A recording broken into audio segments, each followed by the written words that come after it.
Okay, dear participant, now we are starting the session 2, which will be delivered by Professor Ajay M Sidpara sir. Before handovering the session to him, I would like to give his introduction. Professor Sidpara is an associate professor in the Mechanical Engineering Department at IIT Kharagpur. His broad research area are surface finishing and micro machining. He has published over more than 100 research papers in international journals, as well as same numbers of good publication in conferences also. He has 2 patents in his credit. He has received research funding from various funding agencies like ISRO, BARC, and other industry also.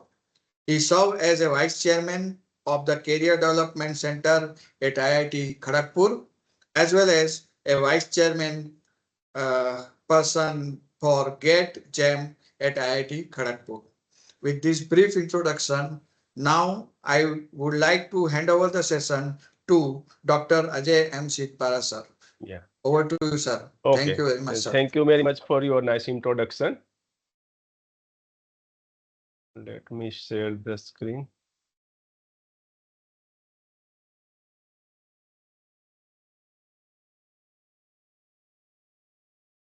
Is this visible? Yes, sir. Okay, thank you.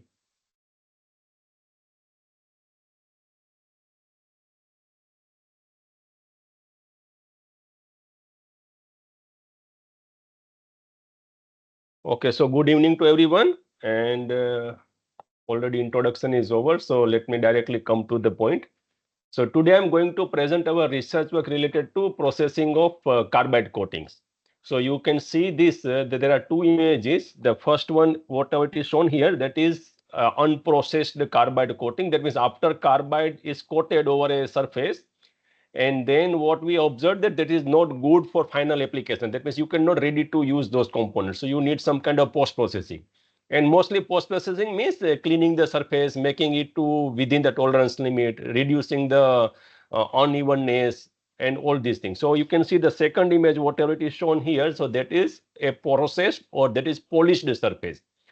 After polishing, we do lot of characterization. That means whether the hardness is changed before polishing, after polishing or not, wear test, what are the wear characteristics. So we do lot of post processing. So this talk is all about the first, we will give you some introduction about the what are the processes by which you can do coating of carbides. That is mostly thermal spray coating processes. And once the coating is over, then what are the different things you have to do to make those components ready for the final applications.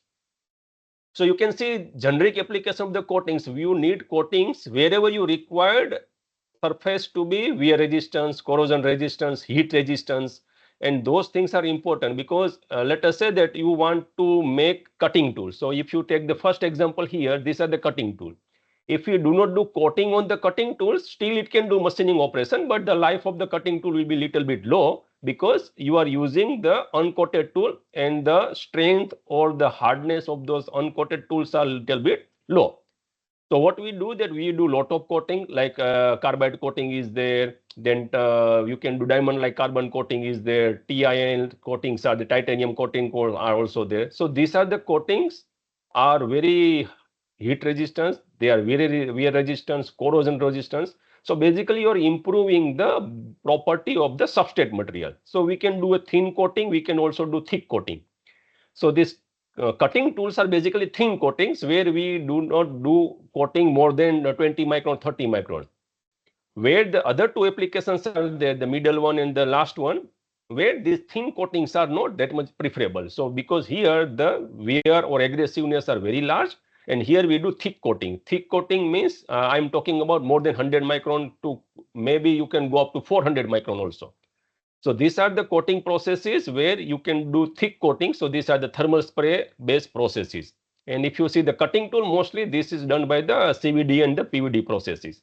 So ultimate objective of all this coating is to increase the wear resistance, corrosion resistance. And sometimes what we do that you have a very big component and you will see that very small portion of that big component is broken or damaged. So instead of replacing the whole components, what we do little bit of engineering or we can do repairing. So you can do a little bit of coating or specific location, not the all over component, and you can actually get those components in a working life again, and you can reduce the cost substantially by re-engineering or the repairing the components. So for coatings are also used for those kind of things. But at the end application is mostly related to the wear, corrosion, erosion applications where your component is subjected to some other components which are in reciprocation motion, which is in chemical environment, which has some kind of a corrosive liquid or chemicals it is there. So these are the things where you have to protect your base components from the degradation, and that can be done by using a coating. Because you can see the cutting tool, whatever coating we are putting, like let us say you are putting a titanium coating. So why can't we make the whole cutting tool made of titanium? So that is very costly affair. So that is the reason that you can choose a base material little bit non-costly or cheaper, and their properties are also not very up to the mark. But what we do that we can add coating on the top of that so that the corrosion resistance, erosion resistance, those things can be improved, and that will reduce the cost substantially in place of directly making those components from the coated material. So that is a big advantage. So whatever coating we have developed, that is developed by the one process called the high velocity oxy-fuel spray. That is process category of the thermal spray coating. So what is the process? So here you can see these are the three input. These are the inputs are the rod, wire and the powder, but mostly the powder is used in the form of a raw material. So let us say that you want to make a coating of a tungsten carbide. So you need a powder of tungsten carbide, and that powder is heated to very high temperature, not completely melted, but heated in such a way that it is in semi-molten stage. And once that is done, then those powder particles are sprayed at a very, very high velocity towards the substrate material. Substrate material can be anything. In our case, we use the mild steel because it was just to check the property of the coating, not the property of the substrate material. So then once it is going with a very high velocity, what happens that it will start depositing and it will start spreading, because now you are having a particle which is semi-molten state and velocity is very, very high, and once it is striking the surface, it will be stuck with the surface or the substrate material and spread. By the time it is getting cooled, there is another particle coming back to back and it will also strike out the surface. So you will get a surface with a thin layer of a coating. If you control the time, you can control the thickness of the coating also. So if you see this particular animation, you can see here. So this is the process where you can use a particular gun. So this gun, it is carrying the particles. So this gun has a particular particles, and it has some also gases. So gas will help you to get the velocity. They are heated, and heated particle will be striking to the surface, and that will be sprayed and it will be deposited. If it is done very quickly with thousands of particles, then all the particles get condensated on the surface and you will get a coating. So that is the basic process of a thermal spray coating. Where are the application of this thermal spray coating? So basically our application was the high velocity oxy-fuel spray coating. So here what happened that oxygen and the other gas are used to get the velocity, and that's why it is called the high velocity oxy-fuel thermal spray. So these are the applications. You can see if there are pinpointed applications. So one is the aircraft landing gear. So you can see this is the component where the coating is done, because you know the in piston cylinder arrangement, your piston is moving or reciprocating within the cylinder, and if the wear resistance is not very high, after a certain time you will get the clearance, and that clearance is not good. So this application and this application both are same. Other applications you can see here, this is the die for injection molding. So if you see the casting process and molding processes, if your die is very clean or very good surface finish, same surface will be replicated onto the component. If your die is rough, then the same surface, basically mirror surface, will be generated on the component, and later on you need some post processing to reduce the surface roughness. So that is the reason what people do, that they keep the die very polished, and those polished surface, that means surface roughness, you can see this, all the image of these letters are visible here, that much surface finish is there. Qualitatively we call it as a mirror like surface finish. So once you get this surface, then if you make some kind of a injection molding component, the surface roughness will be very, very good on those components, and many a time you do not require post processing later on. This is a calendar roll. So calendar roll also requires some kind of a surface finish, because if it is very rough, then what happens that you cannot make the coating or the painting onto the paper or some other calendars. That is the reason a certain kinds of roughness required. Smoother is also not better, rougher is also not better, but there is a range over which this particular product will work very perfectly. So these are also the carbide coated, but after that lot of post processing is done. Mostly it is a surface finishing operation. So if you see, our objective is to improve the wear and the corrosion resistance. Every time we talk about the coating, our objective is this one only. So what are the components which are in abrasion with the other components? Other counter body can be harder component also, it can be softer also, but wherever there is abrasion or the sliding, you always get a wear. Because you can see that even if you move a softer component over a harder one, both surface will wear, but only the rate of wear will change. Harder surface will wear at a lower rate, but the softer part will wear at a higher rate. But ultimately there will be a wear. And whenever there is a wear, at that time you will get the clearance, you will not get the perfect assembly. And those are the reasons our objective is to make the surface or the component working for a longer period of time.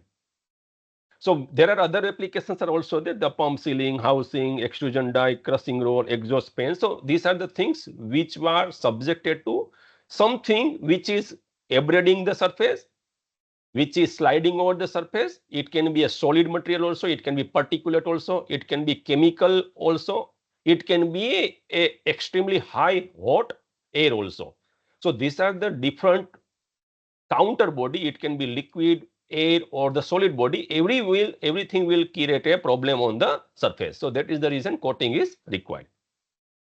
So these are some of the application of the machine setup, where you can see that how these particular things are processed. So these are the things where components are fabricated. So now you can say this is the crankshaft where coating is required, because you can see in crankshaft what happened that your cam will be in contact with the shaft, and wherever your crankshaft is there, you will get a wear. So our objective is to make this particular surface very hard or wear resistant, so that whenever you are using a counter body, your surface will retain its shape for a longer period of time. So here, whatever gun we are using, so this is a gun, and this gun you can see it is changing its position. So whatever is the deviation of this particular cam is there, that much deviation is required, because your standoff distance should be same. If you increase or decrease the standoff distance, spraying or the diversion of this particular particles will be large, and you cannot focus at a certain location. So if your component has an uneven surface, then your gun should also move at the same level of uneven trajectory. Otherwise, you will get a variable thickness, and that variable thickness is not good for the final application. So you can see this is the whole setup particularly made for the crankshaft. And right now you can see that this is initial setup where the crankshaft is mounted over the surface. And once mounting is done, then we have to find out that how much is the distance we have to maintain between the spray gun and the component. So this is the initial measurement, and it will do the coordination, that is it will be in the synchronization motion. Otherwise, if the crank is going down and the gun is very high, then you will get more spreading. That is not good. So whatever crank is there, the same crank is given on the top of the surface, and now it will check the what is the movement of the gun and what is the movement of this particular crankshaft, and compared to these two things, it will be maintaining a uniform distance between the gun and this particular thing. Once it is done, then you will get some kind of a initial spraying gun. So you can say this is the spray gun. You can see it looks like a flame, but it is not a flame. but these particles are heated to very high temperature, so it looks like a flame. So initially it will do some kind of a warm up in the sense that immediately they do not start the coating, so it will give some kind of particles which will be a non-uniform supply of the particles. When the supply is stabilized, then this gun will go to the location and then both will move in the synchronized motion and coating will be done.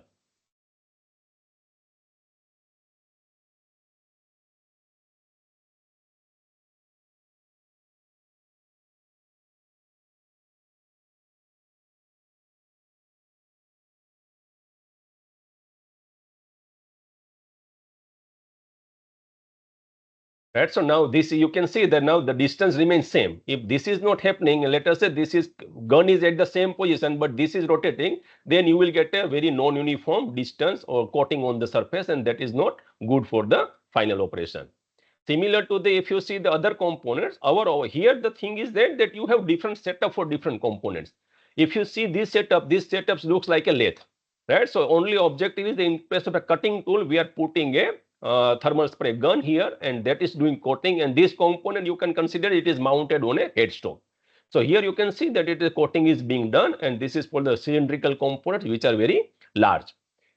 Other than that, if you see some other setups where the components shapes are different, so this is a robotic arm which is carrying the gun, because here the components are mounted on a flat plate where size of the component can be big also, or many small components are also mounted on the surface.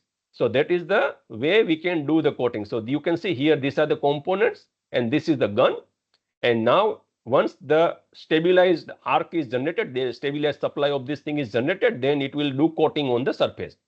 So you have two ways. If your surface is very large, either you can move the robotic arm in X and Y direction, or you can move your workpiece in X and Y direction. Both options are available. People use both the options as per their convenience.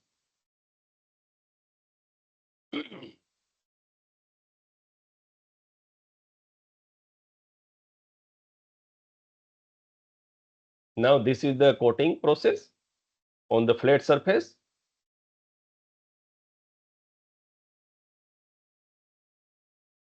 Now see, you can see this is the way. So there are three coupons are there. So these coupons are being coated right now.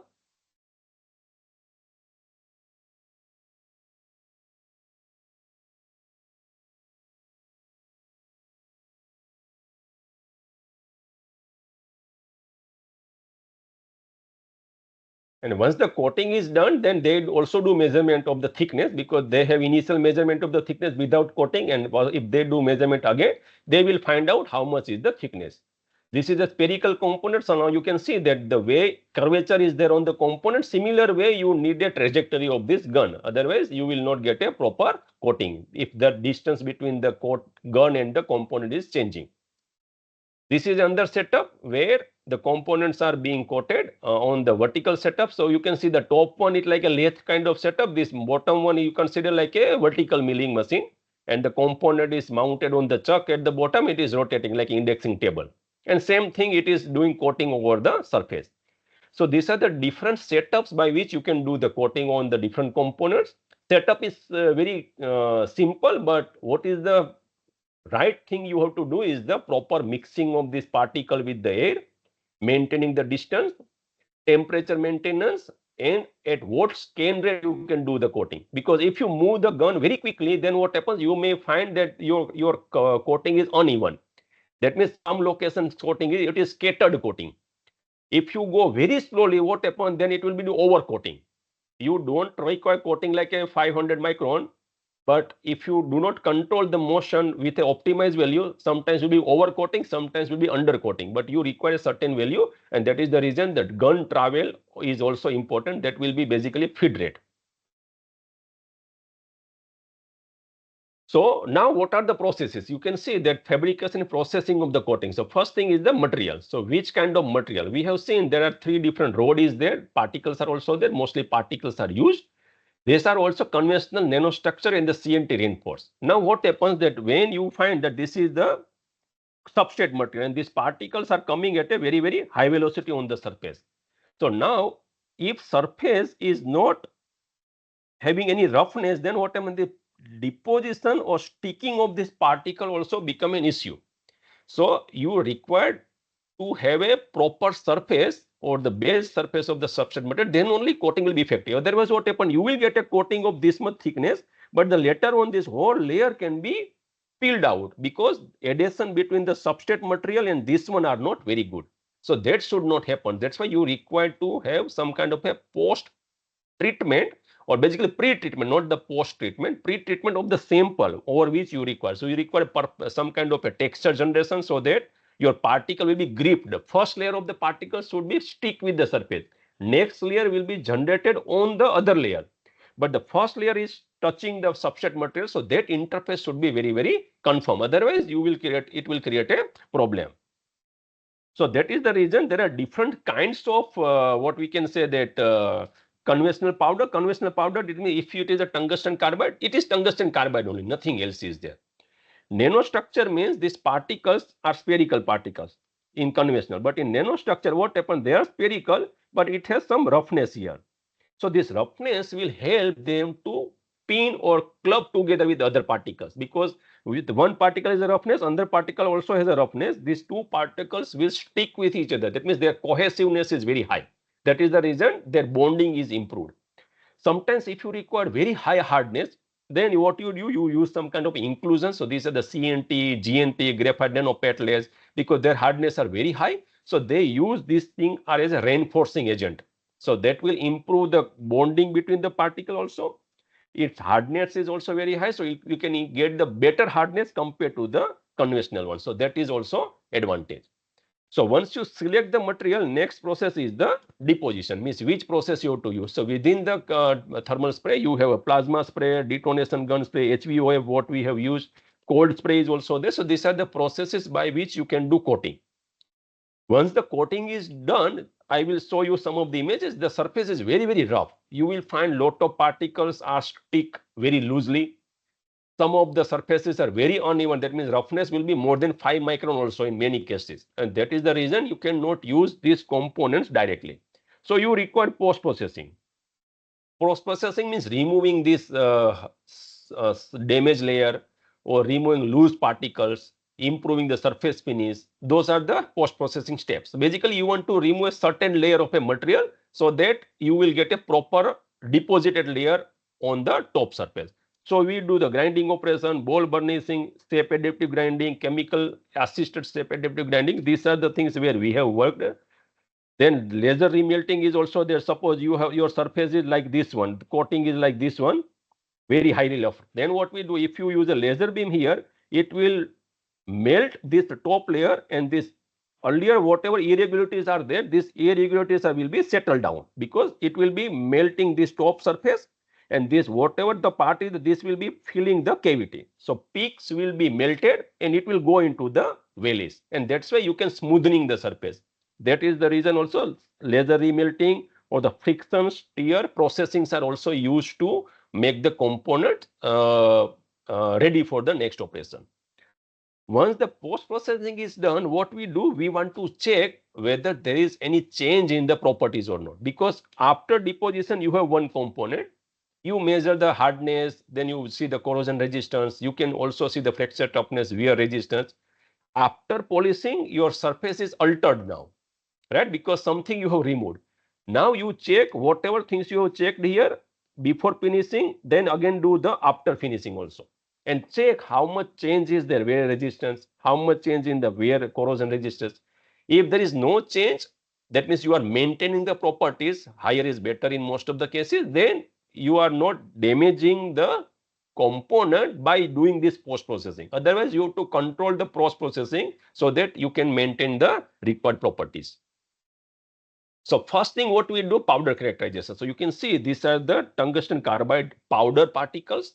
So what we do that we check, because tungsten carbide particles are basically, it has a two component. One is the tungsten carbide and there is a cobalt.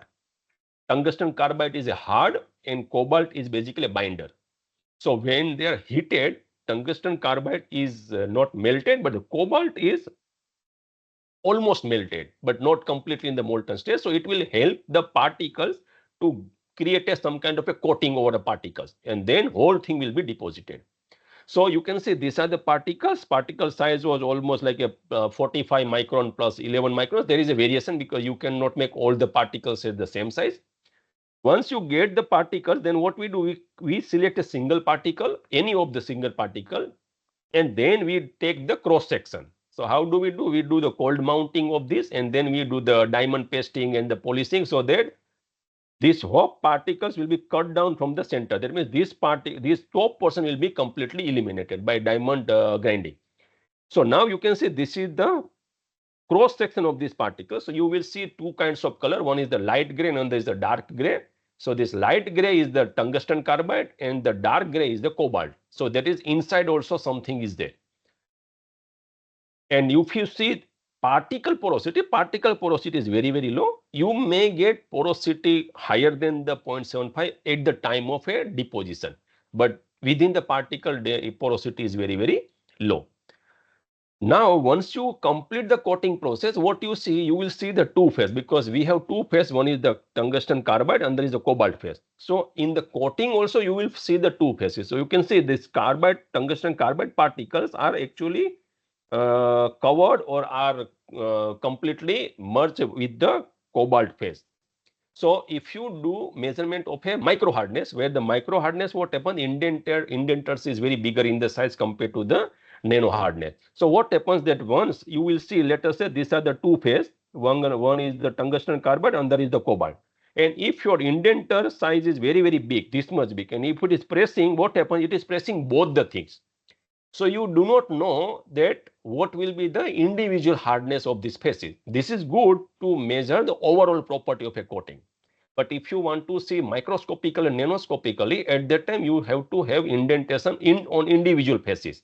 So that's why we do the nano hardness, where the indenter diameter is very low, small, and that you can directly fix to the surface, where individually you can pinpoint it here, so that one indenter will be here and another indenter will be at this dark phase. And you can see now there is a difference between the hardness. This particular hardness is related to the tungsten carbide and this hardness is related to the cobalt. And similarly, you can see the load displacement curves are also different, because harder phase you cannot indent more, softer phase you can indent more, and then you will get the different displacement. So you can see that when you are using the indentation at the same force, you can indent the cobalt up to this much, but in the case of a tungsten carbide, the indentation is this much only. So these are the initial characterization of the coating before you do any post processing. These are the process parameter used for the thermal spray coating process. Coating thickness was the 300 to 400. That's why this is called the thick coating. And the porosity was the 1.5 microns. This is the porosity. You can see these are the porosities are, you can see here, these are the porosities. And this is the coating thickness, and this is the substrate material. Substrate material is even lower than that. It can extend up to the 5 millimeter or the 6 millimeter. You can go up to 10 millimeter also. And this is the cross section. And this is the top surface. Now you can see the low top uneven surfaces. So this is not good to make this component ready for the final application. So that's why you require some kind of a polishing. Surface roughness is also very high. It is a 5 micron. 5 micron considered is very high, because even if you do a turning operation, you can easily get the surface roughness less than 1 micron. So that is considered as a very, very high. So first operation is the surface grinding. Because why we do surface grinding? Because grinding is very aggressive process. You have a very hard diamond grinding wheels, and you can easily increase the material removal rate, and you can reduce the surface roughness immediately from 5 micron to 0.62 micron. So this is like when you do a machining operation, and if you want to do a turning operation, first we do the rough turning operation and finally you give a finish cut. So this is also similar to that. You can do some machining or polishing operation very aggressively by diamond grinding wheel, and then later on you can use some kind of a gentle polishing operation to keep the surface softness to a very, very low level. Now you can see the SEM image of this one, very, very bulky or the grainy surface. But if you see after grinding operation, you can say these are the grinding lay marks. So grinding direction was this much, and you can see almost all the loose particles, uneven particles, everything is settled down. That means grinding wheel can crush the particle also, because we are using a diamond as a abrasive particles, and this can remove or it can cut tungsten carbide also. That's why you can get much smoother surface compared to the earlier one.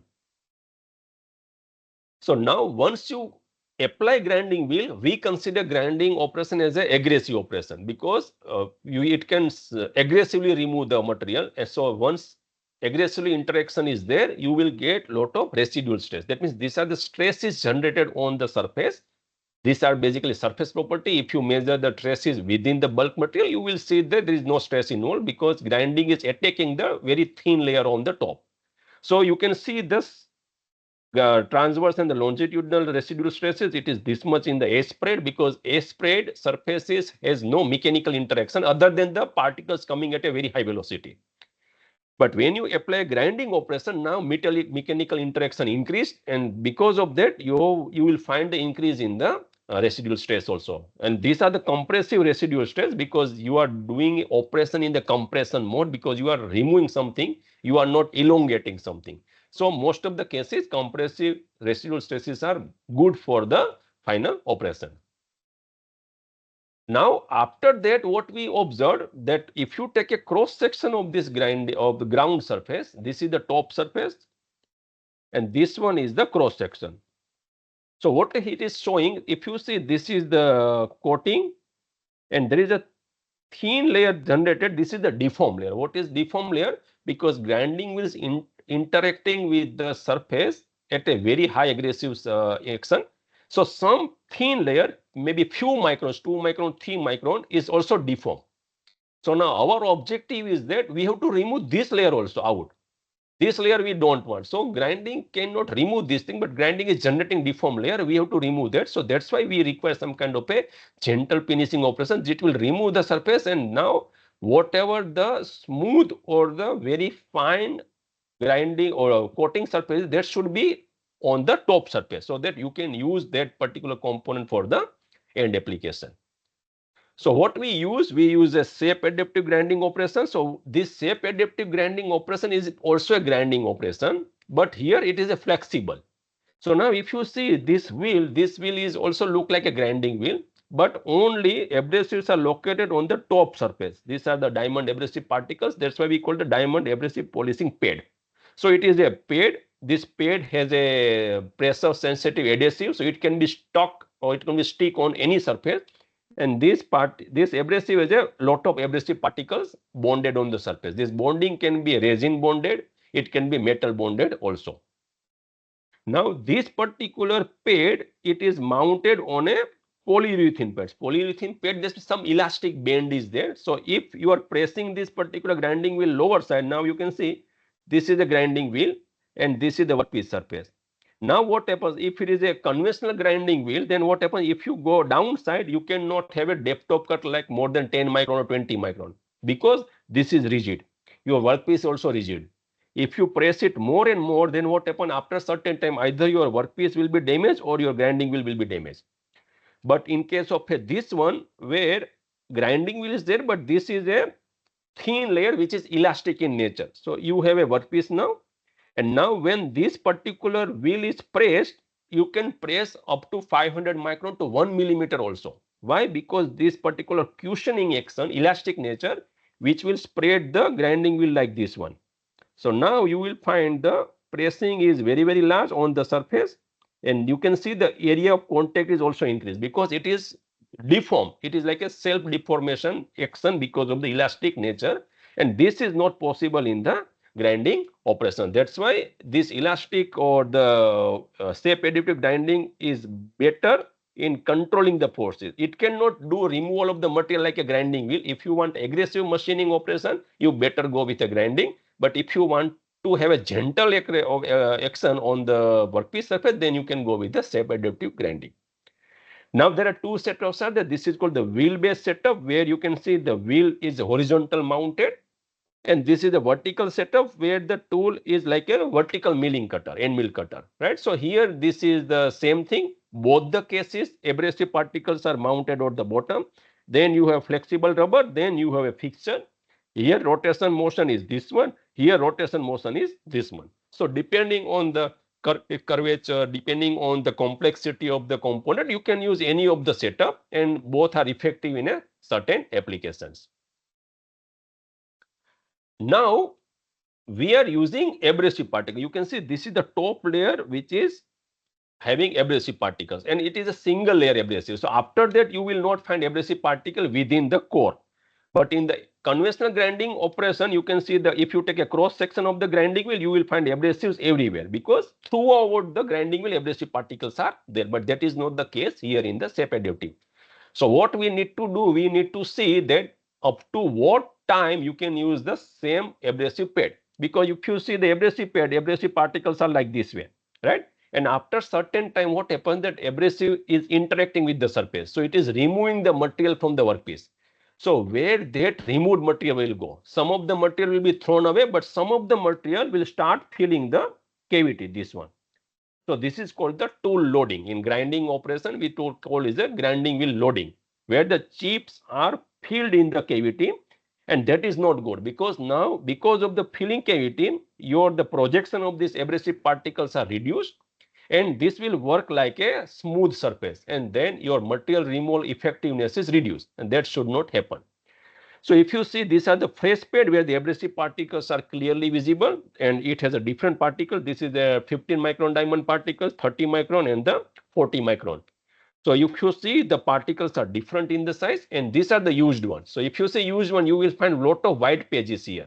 These are the white patches. These are the particles which are stuck within the particles of basically the diamond particles, and that is not good, because after certain time you have to remove. So you have to do some kind of a dressing operation to remove those particles. We do some kind of brushing on the diamond pad, so that these things can be removed very easily. But many other ways are also there. If you can do this grinding operation within the highly sprayed or within the liquid medium, then the sticking of this particle can be reduced to a certain extent.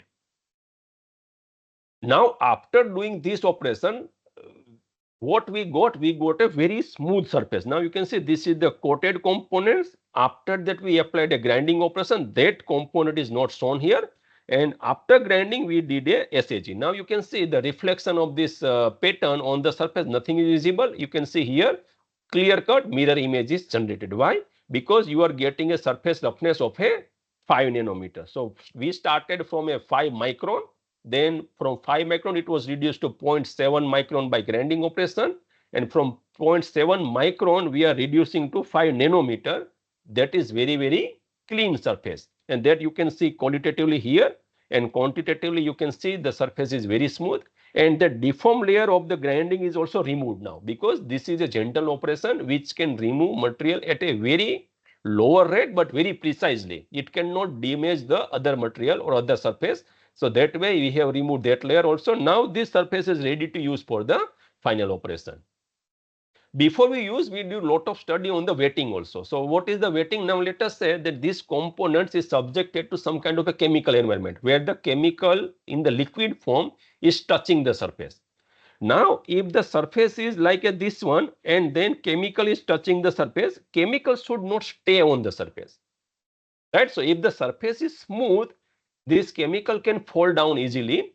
But if the surface is very, very rough, chemical may stay between the value of this particular surface. So now you can see, if you increase the roughness or exaggerate the roughness, so you will get, these are the cavities or the valleys where chemical can stay. And once the chemical is retained on the surface, it will start etching the surface, and your dimensional accuracy will be reduced. So that should not happen. So our objective is that wettability we study, in the sense that we want to know that whether chemical or any liquid is staying on the surface or not. So that's why wettability is important. So there are two different kind of surfaces. One is called the hydrophilic. So this is not hydrophobic, it is a hydrophilic surface. That means if you put a water droplet and it is getting spreading, that means it is hydrophilic. Your water droplet is filling the surface, and that is happening at a contact angle of less than 30 degree. Generic value is given, but less than 90 degree is the standard term which is used here in the case.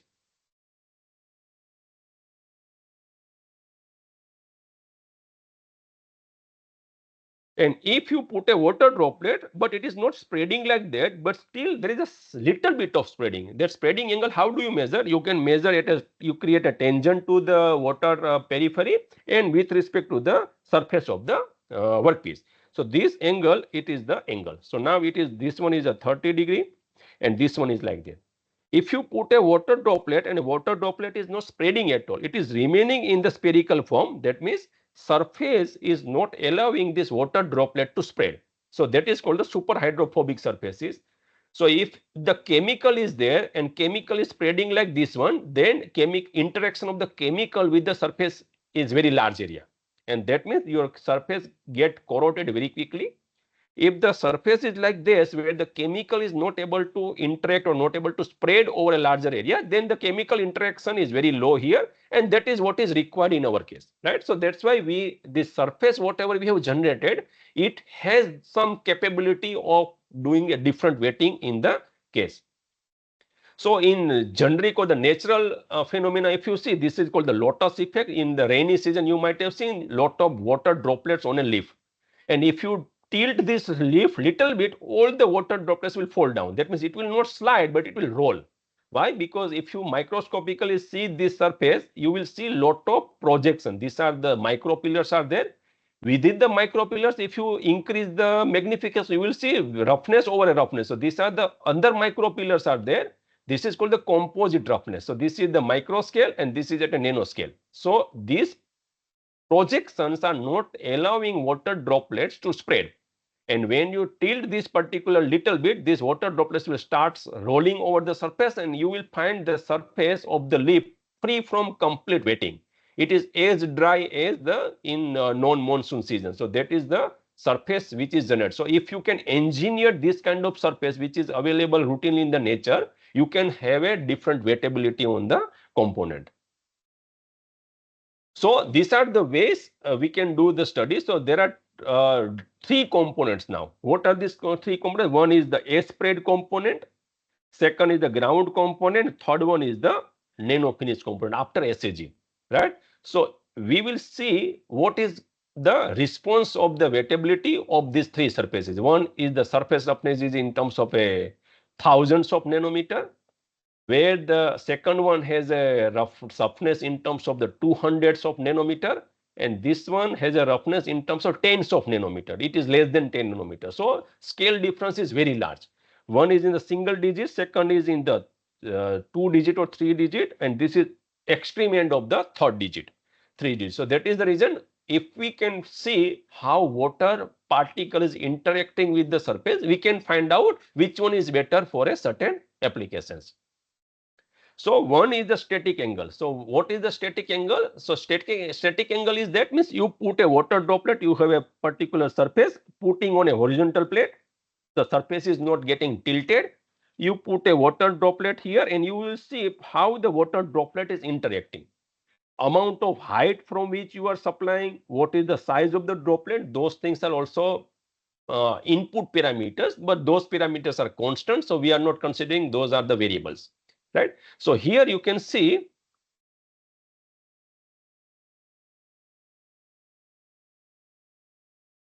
three surfaces. The first one is the ground surface. That means first is the A-spread surface where nothing is done after coating.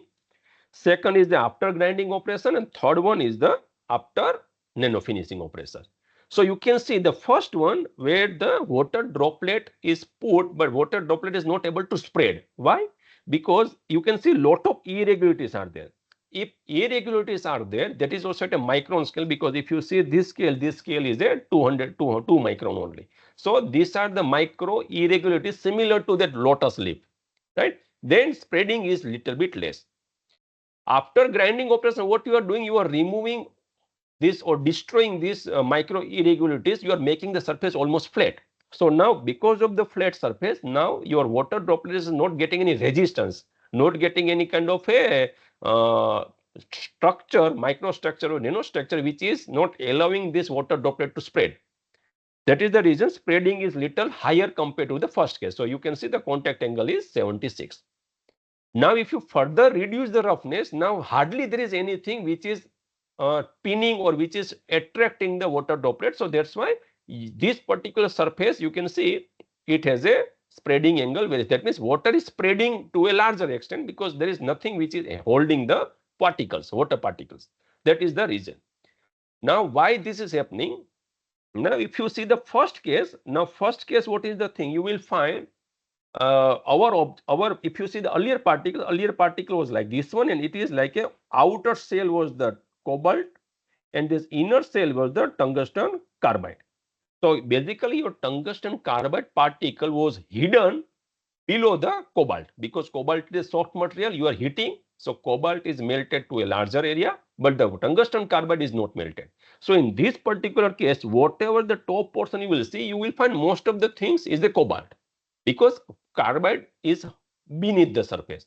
Now, once you apply the grinding operation, what you do, you're destroying the cobalt surface. Now, tungsten carbide and the cobalt both are on the top surface. So now you have a different system. So what are the different system? You have a tungsten carbide particles are also there. They are also touching with each other.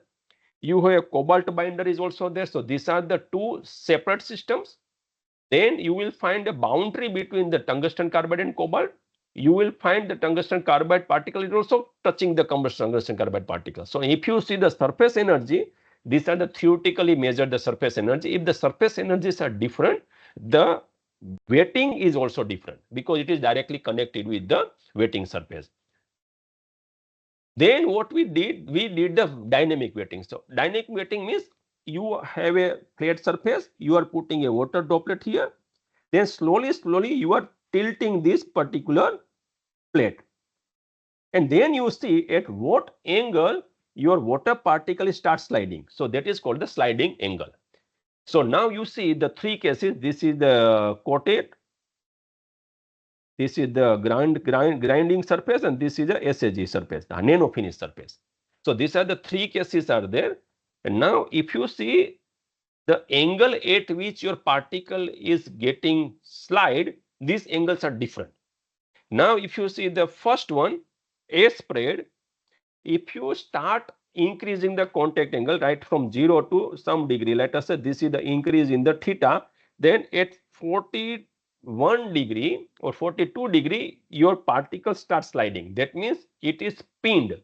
Your particle is taking too much time or too much slope before it starts sliding. So the surface of the water droplet is gripped very firmly with the surface, and when the water droplet is sliding in this direction, you can see it is leaving certain particles. That means it is leaving a trail. Whole particle or the whole droplet is not flowing over the surface because surface roughness is there. This surface roughness is catching the water droplet and it is not leaving the whole particle. If you see the second one, that is the ground surface, now this percussor film is basically residual water particles which is staying on the surface, and slowly when it is going down and down, the volume of this particle or droplet is reducing because some of the film is already deposited here, it is not coming with this one. In this one, the percussor film is absent or very small, which cannot be measured perfectly. And if you see the SAG, you will find very minimal even compared to this one. The whole water droplet is sliding over the surface. Second thing you can observe here, this is called the bulging. So now you can see the theoretical measurement. You will see the when you are getting sliding, you will find two angles. So this is called the advancing angle. This is called the receding angle. So advancing angle is the front angle at which the water droplet is creating angle. Receding angle is the backside angle which is created like that. So you will find a water droplet like this one. If the surface is holding the water, if the surface is not holding the water, you will find droplet like this. It is flowing like this one. This is the case. This is the case here. Right. So our objective is to see that how and which are the forces which is making the water droplets slide very quickly, and which are the forces which will hold the water droplets on the surface. So you can see there are two type of forces. Gravity force is obviously the weight of the droplet, which is always trying to move this water droplet down. And there is another that is called the surface retention force, that is basically the gripping force between the water droplet and the surface, which is holding the water droplet. So whichever is dominating, if your gravity force is more, then it will start sliding because of its weight, it is going down. If your surface retention force is high, that means it is holding the water droplets, it will take a lot of time to fall it down. So you can see here, if you put a angle if you increase the angle at 42°, your sprayed water droplet is sliding. But if you see the nano finish surface, after 20° itself, your surface is getting, that means your water droplet is getting down, because nothing is there to hold the surface. Surface is very smooth. So that is an advantage, because if you use these particular both the surfaces, this one and this one, in chemical environment, here you consider this water droplet is a chemical droplet. So this chemical droplet is still staying on the surface, so corrosion will take place everywhere here. But here chemical is not staying here, so, and the water droplet is sliding here, so your surface becomes very clean and chemical cannot attack the surface. That's why nano surface components are more corrosion resistance compared to the other, because of the absence of irregularities where the chemical can stay on the surface. Now, what are the things which is holding the droplet or the chemical, what we can say? Now, for that, some parameter is there. So this parameter is called the motif analysis. So these are basically different surface topographical parameters which will tell you that what are the ways you can analyze the surface. So now you can see the three surface, again the same: coated surface, ground surface, and the nano finish surface. If you see the top surface with a color code. So if you see this red color, white color or the red color, that means it has a larger variation. And if you see this particular blue color, that means it is more in the depth wise. If you see not too much of variation in the color, that means if you see it, one location is a blue color and one location is a deep red, that means this is the deep red, that means there is a large amount of unevenness. That means you have a deep valley also and you have a higher peak also. So these are the things. If you see this particular three peaks, why we call these three peaks? Because there are valleys are also there which is distinguishing between the peak and valley. So you can see this is a peak and this is a valley. So these peak and valleys are generated by this motif. So this particular thing is called one motif. This is called the second motif. So this motif are created boundaries. So you can see these are the boundaries are there. These boundaries are considered, this is the one particle or one peak which is projected like a pyramid. This blue color, it is basically a valley. It is going downward, it is creating a valley. So these are the ways you can define the motif. So if you see this particular surface, number of motifs are low here, because if you see the surface here, you have a one surface like this one where lot of irregularities are there, but these irregularities are very big in size, right? So number of motifs are very less. It is like a 22 only. Distance between the two motifs, it is also very large here, because since they are very bigger in the size, so that means the distance will be also very large. Once you do grinding operation, what you do, that you are smoothing the surface. So now your surface moves from this one to this one, this much. So now what happens, the size of the motif reduce, but since you are measuring in the constant area, number of motif increases, right? So from here it is increasing. If it is increasing, since you are containing the area or maintaining area constant, that means the distance between these also reduce. So now you can see the pitch from 5.1 micron, it is reducing to 4 micron. Now from here to here, if you further polished it or the nano finished it, now from this surface it is going to be like this one. So from here to here, here to here. So this you can consider the height of the surface roughness. If it is very low, you can see the distance is even further reduced and the number of motif increases. That means you are moving from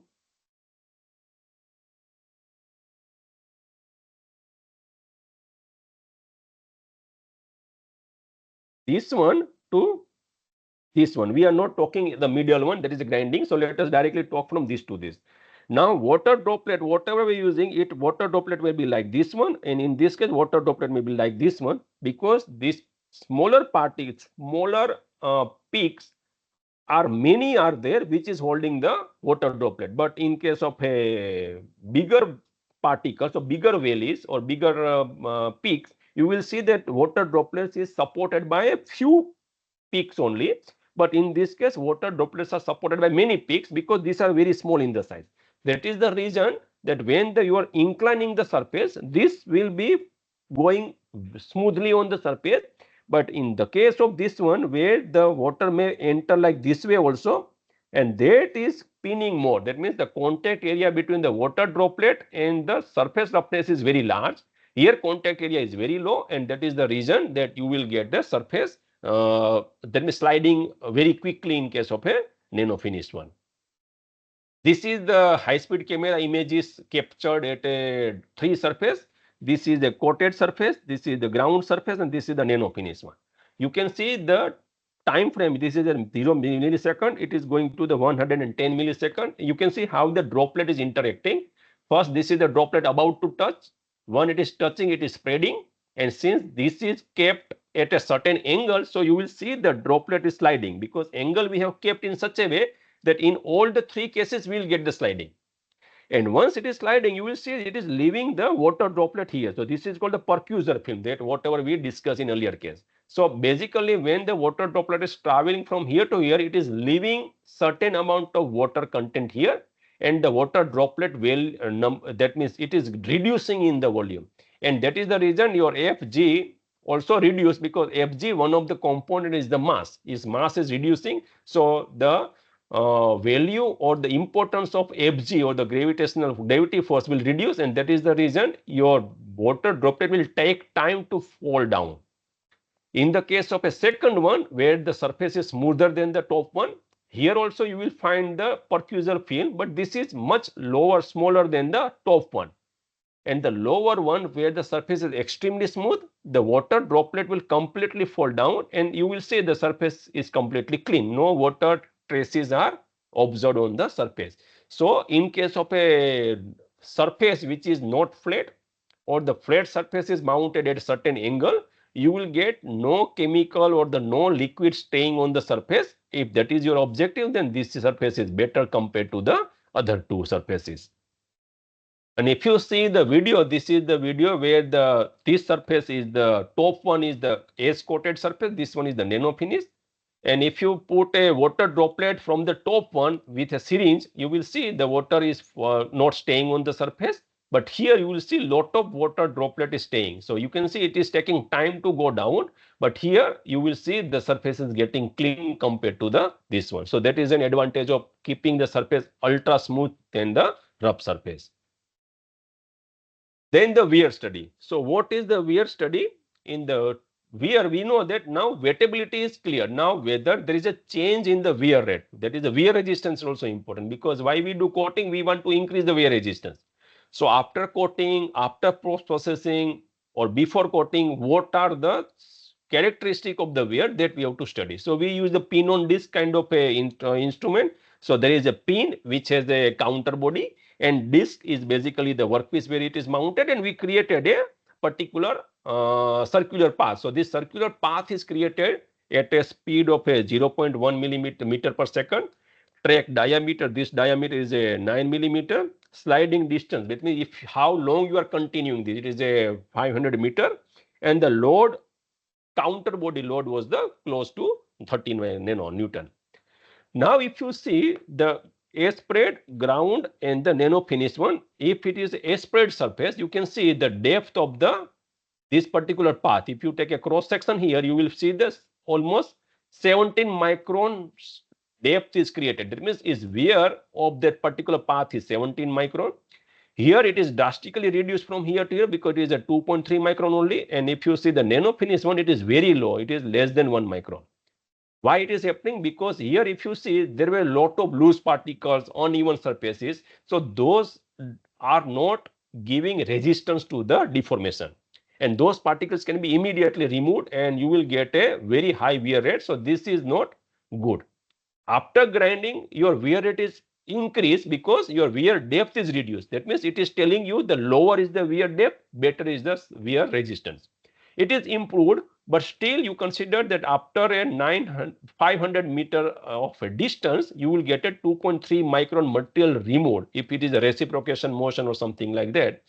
And if you get the same thing here, it is less than 1 micron is the wear. That means the wear resistance is very, very high in the case, this one. So you can see even it is very difficult to get the cross section also here. All the surface looks almost same. So nano finish surface wettability is also, that means dynamic wetting is very good. Wear resistance is also good in this particular case. That is an advantage. Now, if you check the top surface after wear study, now you can see here, this is the wear track generator. If you analyze the track, within the track, how the ball or the counter body is interacting with the coating surface. So now this is the surface, this is the top surface, this is the cross section. This is basically top surface, this is the cross section. It is taken, that is, this is base coating.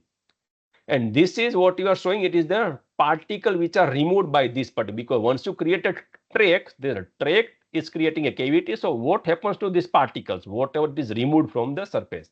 So you can see the size of these particles are very big in the size. You consider if you do machining operation, you consider it's a chip, right? So size of the chip is very low here, and size of the chip is even finer here, because this is the case of a nano finished one. If your surface or counter body is interacting with the nano finish surface, since there is not much undulations are there or not much roughness is there, you will see some kind of a lubrication patches. So these are called a tribofilm. So this tribofilm are observed here. These tribofilm are generated because of the heating of the top surface when it is interacting with the surface, and this is providing a lubrication layer. That is also reason that your wear is very low in case of a nano finish surface, and that is not observed at all here. Little bit is observed here. You can say surface smoothing is here, but it is very high here in the case, and that is the reason it is also helping you to reduce the wear in the later stage. And these are the graph of a coefficient of friction with respect to sliding distance. You can see the friction coefficient is very high in the S spread, but lower in case of this one.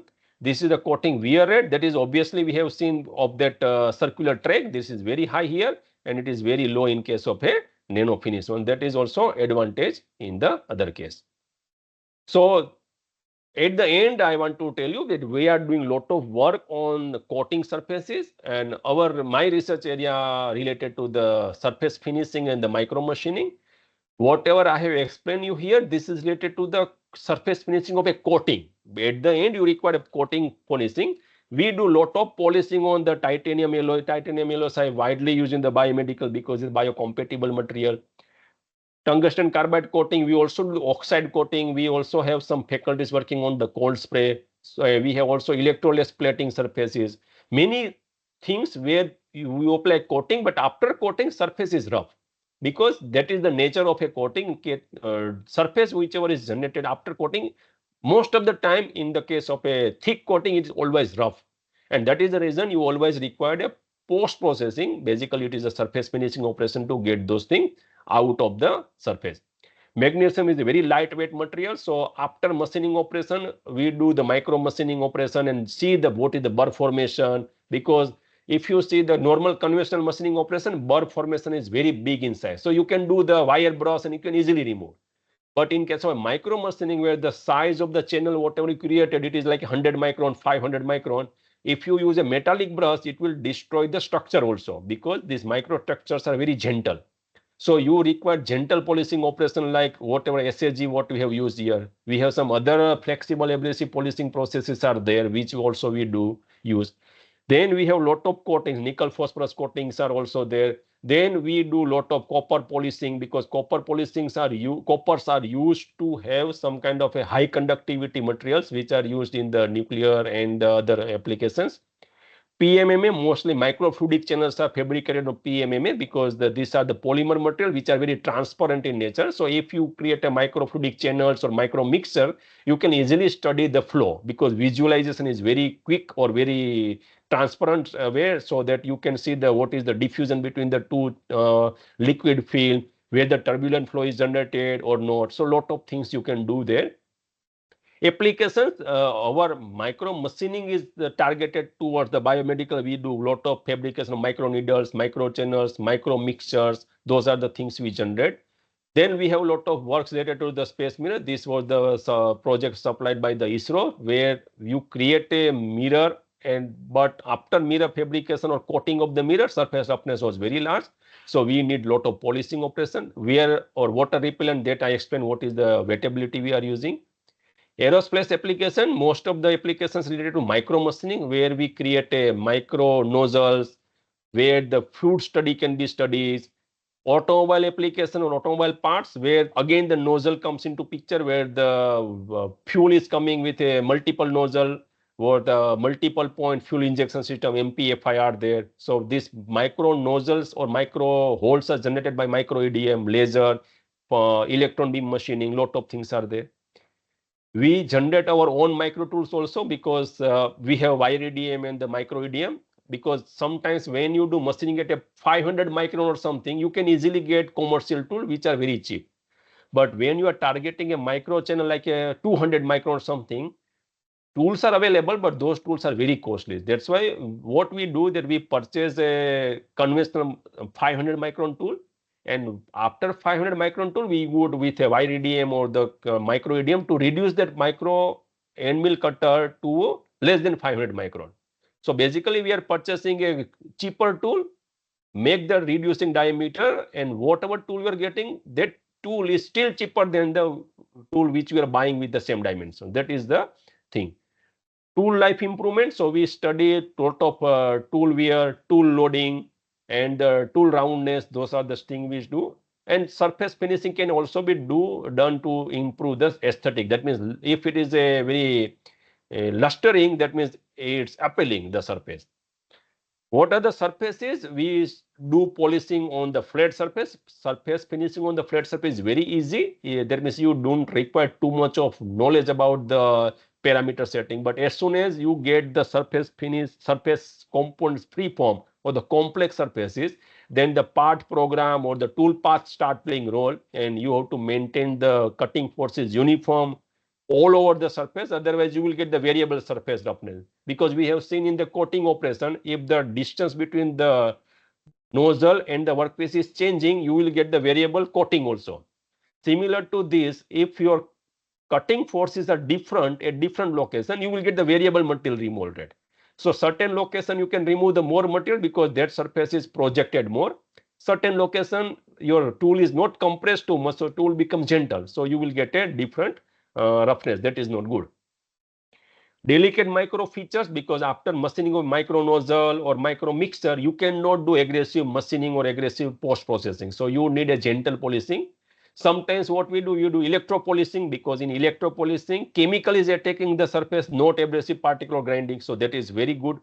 And chemical can reach anywhere. So its approach is very large. So you will get very effective removal of the material, but the chemical processes are not aggressive unless you use the chemical with a very high concentration, and that sometimes creates problem. In place of polishing, it will do etching also. So controlling the aggressiveness of the chemical is important. That you can do by changing the concentration, changing the temperature, changing the pH value. Those are the different parameters by you can do.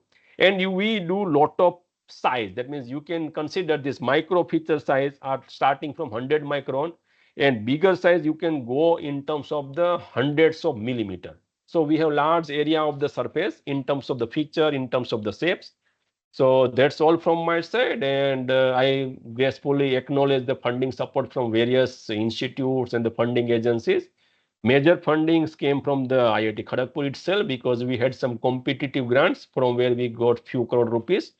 Then BRNS, that is a Board of Research in Nuclear Science. Basically, that is the Bioatomic Research Center grant. SCRB now is renamed as ANRF. SEC ISRO also we got funding. We got lot of funding from some industries like Applied Materials and GE Power for research work related to their own requirements. And that's all from my side. And I will be happy to answer if you have any questions. Thank you. Thank you, Sidpara sir.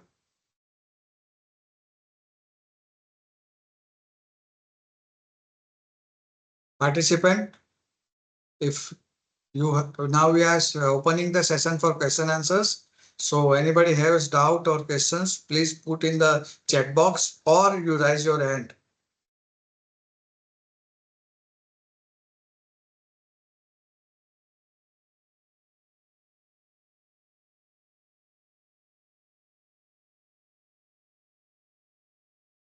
Meanwhile, sir, Sidpara sir, I have one questions that how for hydrophobic surface, can we make the hydrophobic surface by coating method? Now, coating, what happens that if you see the spread coating, that we after coating you are doing nothing. At that time, whatever surface is generated, basically it has lot of up and down valleys. Yes. That's so that will help you to make the surface hydrophobic, because if you see the static contact angle, the water droplet was staying in the water droplet, but in terms of the wettability it is good because it is not wetting. But in case of a mechanical wear, you can see the worst performance was the A spread, because wear rate is very high. It is having lot of irregular and the loose particles, so that is not good. So what we do that after removing that loose particle or the deformed layer, whatever surface we are getting, it is still a coating surface, but it is smoothened surface. Now, if you want to induce more roughness on there, then what we do that we go with a very aggressive parameter setting using a wire EDM or the micro EDM, because in micro EDM it is like a spark based machining. So spark are randomly touching the surfaces and randomly removing the metal in terms of a crater. And this crater size is very small in micro EDM compared to the conventional EDM, where our ampere setting like a 10 ampere, 20 ampere, where the ampere setting is less than 1 ampere in case of a micro EDM. So the crater generated, it is also very small. So if you want a particular roughness, that means let us say that you don't want nano finish, but you require certain roughness which is lower than the A spread but higher than the nano finish. Then what we do, we induce the roughness more. Right now what I explained, we are reducing the roughness, but there are certain components where higher surface finish is not better, because you require some friction or something which is holding something. It can be water also, it can be some other thing also. So for inducing additional roughness, conventional machining processes like a EDM is also good. Sometimes we go with a very high feed rate laser scanning. So if you move the laser very quickly, that means it is not interacting with the workpiece material for a longer period of time. So it is not removing the material, but it is actually modifying the surface. So that is, we call it as a laser modification by the laser remelting or the laser processing, not removal, but changing the surface topography. So these are the ways by which you can play with the wettability. Because wettability has a many aspects. You can have a different surface roughness, different texture also. People are generating micro pillars also to change the wettabilities. So it means for making the hydrophobic surface, we have to design the better surface structure. Yes. If it In is a which uniform, the it is good. be rough, rather than the roughness value, peak and valleys average value as well as Yes. the intermediate distance among the peaks should Yes. be controlled more better way. So now, because if you see R is the average roughness. So our average roughness is not giving any information about the surface texture. Yes, Because that what roughness is basically the confusing term. Because if you say the 2 micron RA can be anything, because you find the 5 different types of surface all have the same roughness. That is possible because it is average. So in place of a RA, you have to see the RT. RT is the total peak to valley. So that will give the real information about the what is the top of the peak to the lower of the valley. And that RA will not give that information. Another parameter is called the RSM. RSM is basically the distance between the two peaks. Yes. That information also you will not get from RA. So that's why advanced surface roughness parameters are there. you have kurtosis, you have skewness. So these are the process roughness parameter which will give you more information about the surface texture. So RA is very obsolete term right now, but still people use RA because it is very convenient to use and people are still comfortable with the RA. Yes, basically it is a two-dimensional way it goes. Yes, And yes. exactly But nowadays we understand and that measure the things in three-dimensional concept. exactly, yes, yes, yes. That's why Now, many sir, we advanced have parameters are there. yes, sir, we have in chat box three questions. One from the Venkataramana. First one, Hmm. Whether we whether get a surface which is resistant to water alone or some sort of oil also. Viscosity also matters, right, sir? Or hot star surface can hold the water on even if the roughness is not smooth.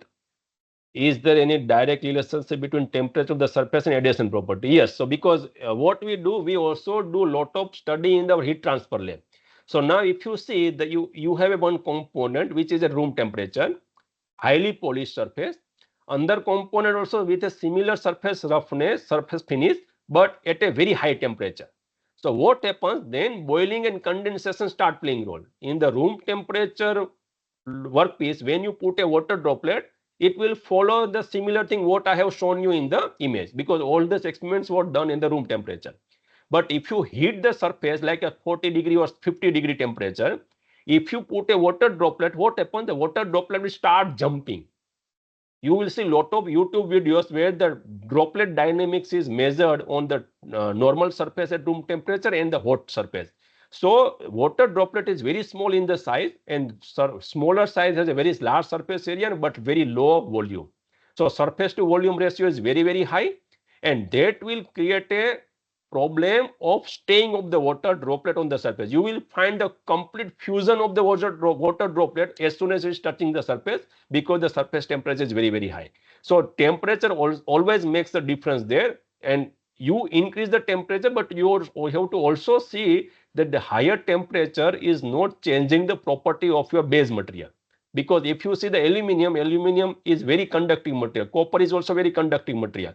So it can conduct the heat very quickly, and that is the also reason that sometimes people stay away from the heat in case of aluminum and the copper components. But there are advantages of using that. So obviously the temperature makes the difference.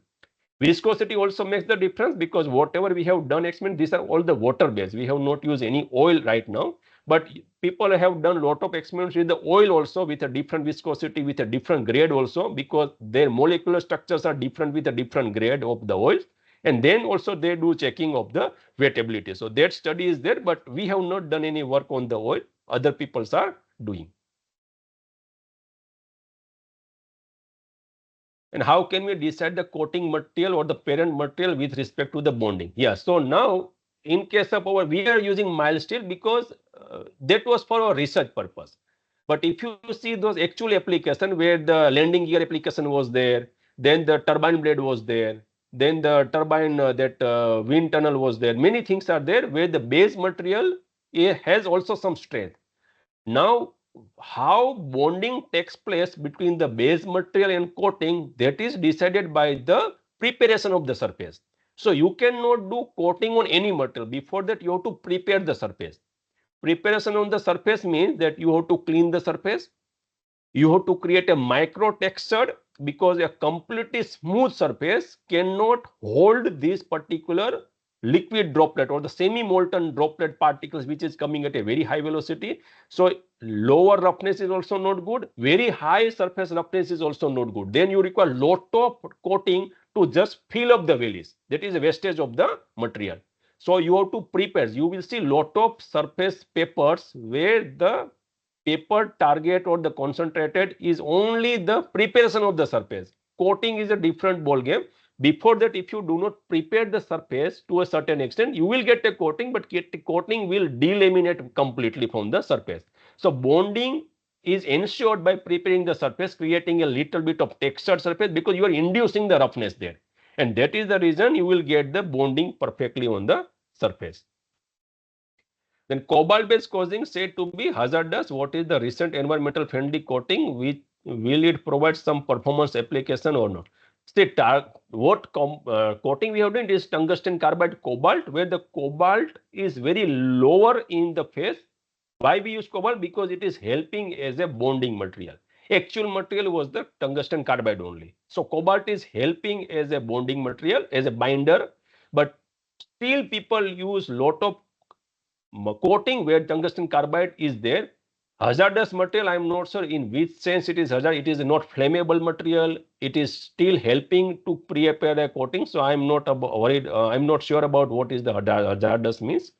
So some application are because environmental friendly coatings, you can, I'm not sure which kind of environmental friendly, whether it is environmental friendly in terms of the final application, or when you are doing coating at the time it is environmental friendly. So if you see the polymer coating is environmental friendly in the sense that you do not require a lot of resources to do polymer coating. You melt the polymer, you dip the component over which you require coating, and slowly you pull out the component. So that will generate coating by solidifying the polymer on the surface.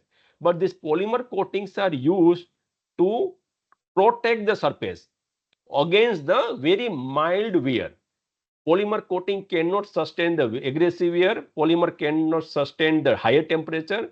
Polymer sustain only the chemical attack, because most of the polymers are chemically inactive, because only the corrosive action will come into picture when metallic surface is there. That is the reason polymer or plastics are used to contain the liquid or something away from the surface. So one objective you can fulfill, but whenever you have a component which are in reciprocation motion, at that time it is not good. So I am not sure whether environmental friendly coating is related to any kind of application, or it is related to the amount of money or the resources you are spending in making the coating.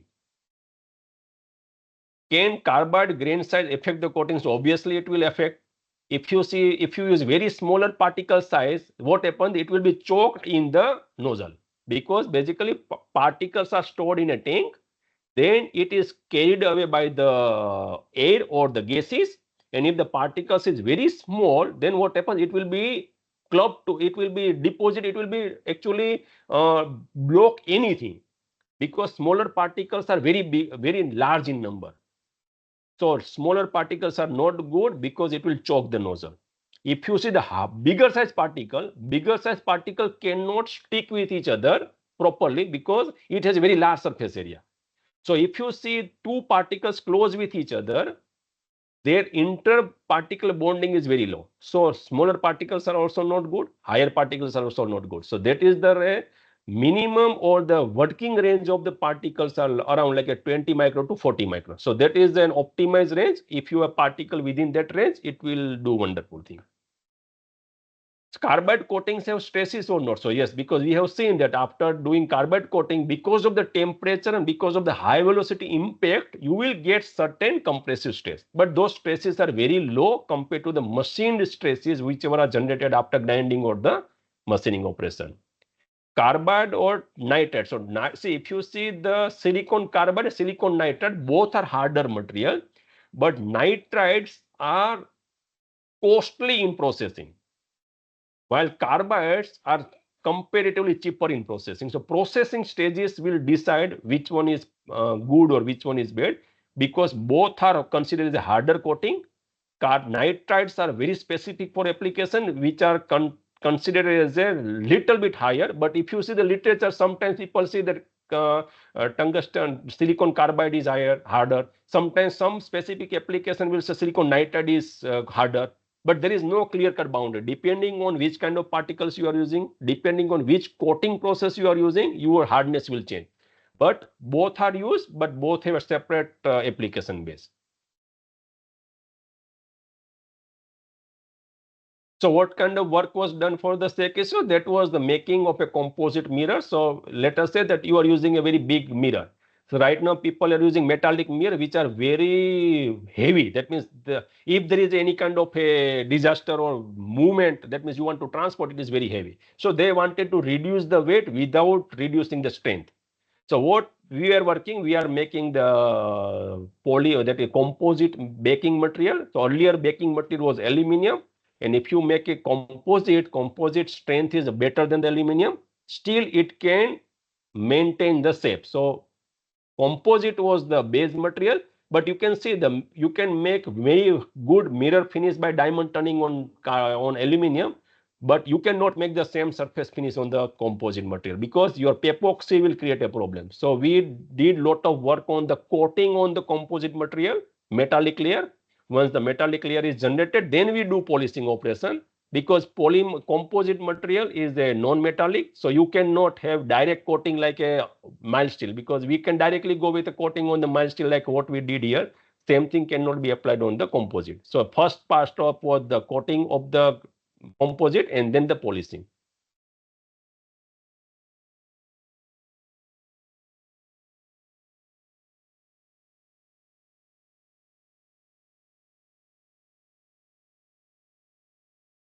You are muted.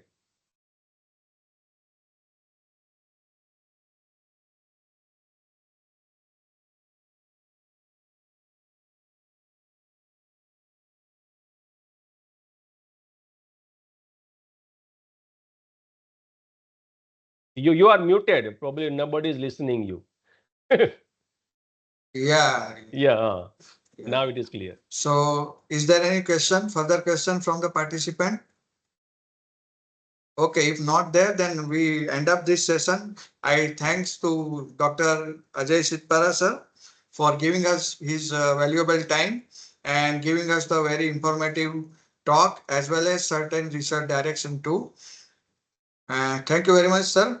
Yeah, thanks to you for Thank you. invitation, and have a nice. Now there is no day, so good night to Okay. everyone. Okay, good. Okay, So bye. good night to everybody, and we are going to meet tomorrow at 6 p.m. sharp. Thank you very much to all of you. Okay, bye. And participant, please fill up the feedback form for every session. Thank you.